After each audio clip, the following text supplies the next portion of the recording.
Um, as you are aware from the beginning, we knew that there was another voyage in waste of state resources. It was desperation on the part of the DSS to file charges where no offense was committed. And you saw that with what the lawyer to Meta said, that they have looked at the charges, nothing even related to an offense affecting Meta, that's Facebook.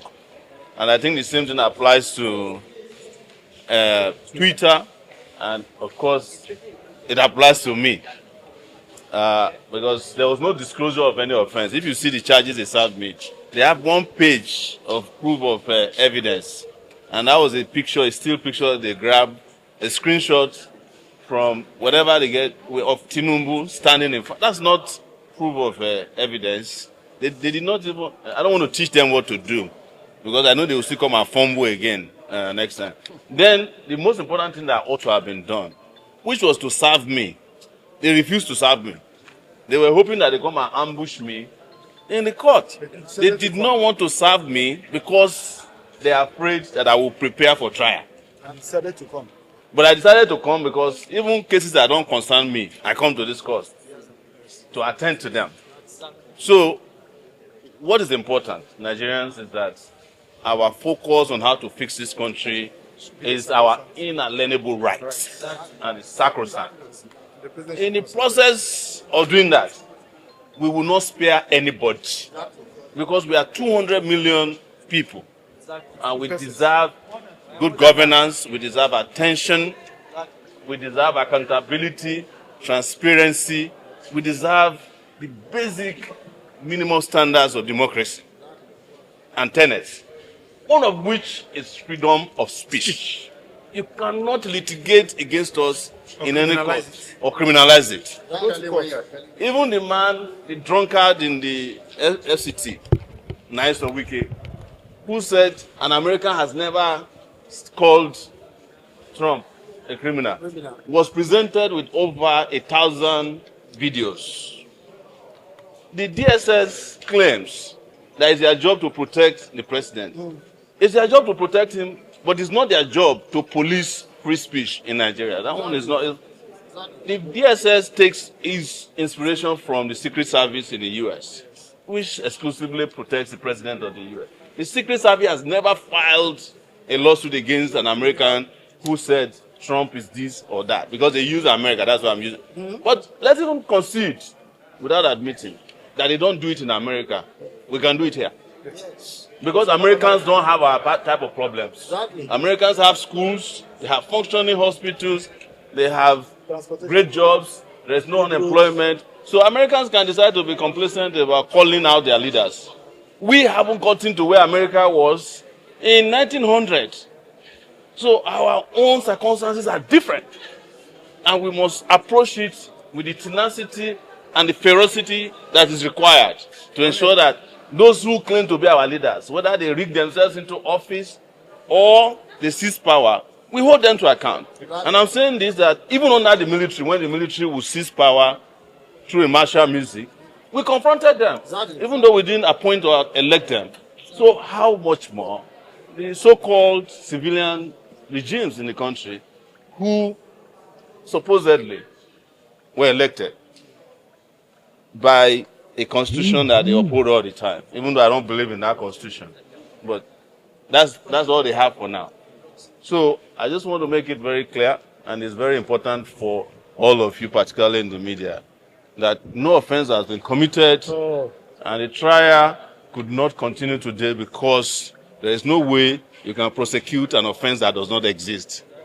They disgracefully brought the DPP of the Federation to come and personally oversee this case. The reason why he came is they forced him here. That's why he was unprepared.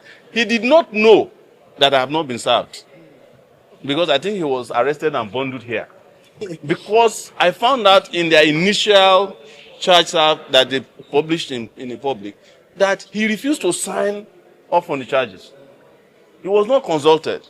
But the DSS had to force him to come here because they know me since 2019. Their lawyers cannot face me.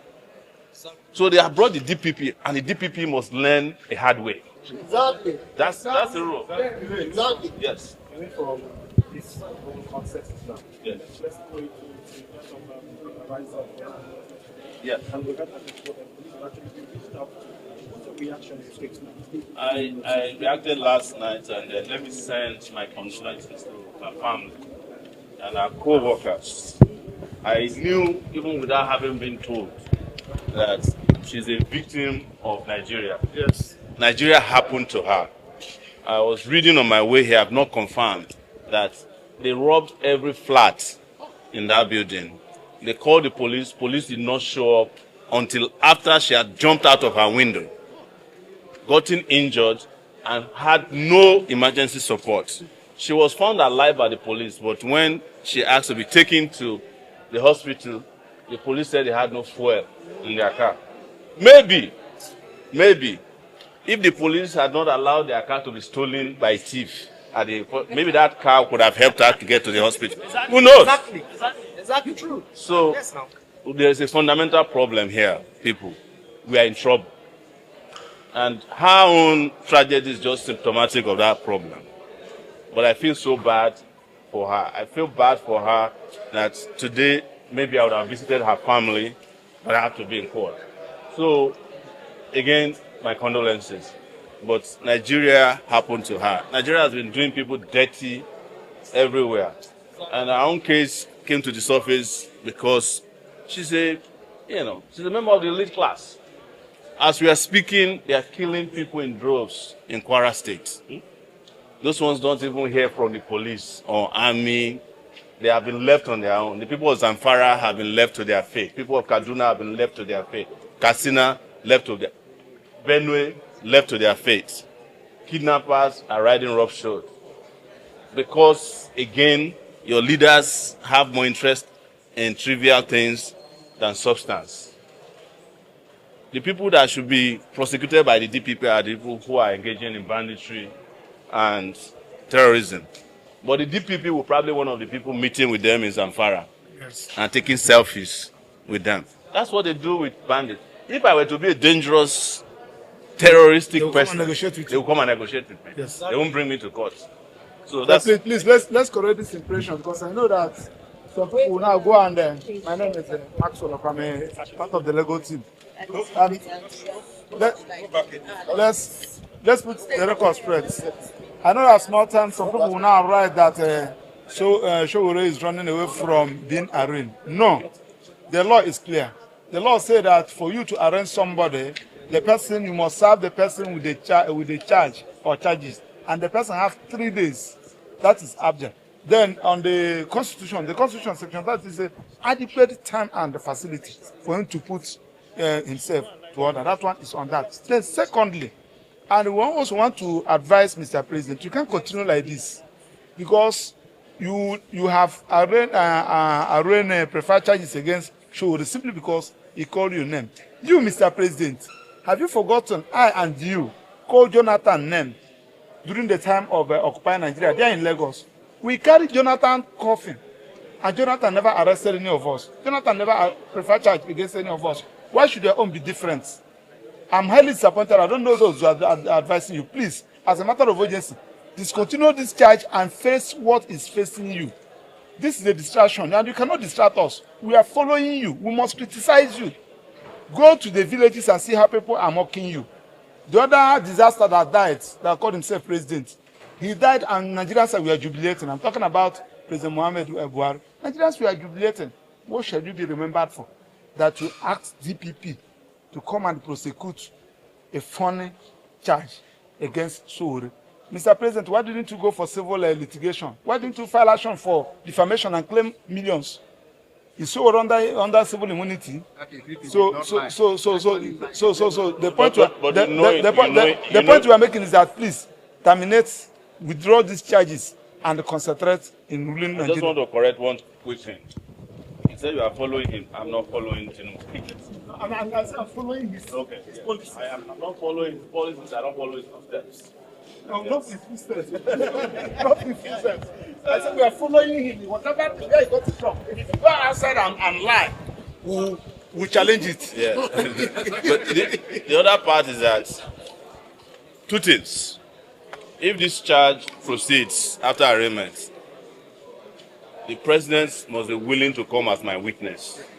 Yes, I'm not going to use God as my witness. I want to use him as my witness that my statements are correct.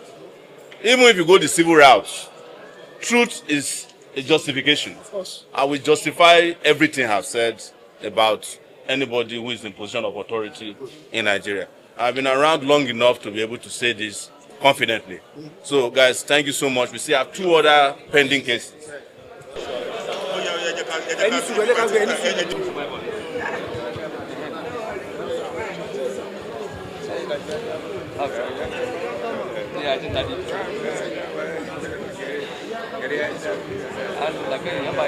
If you go to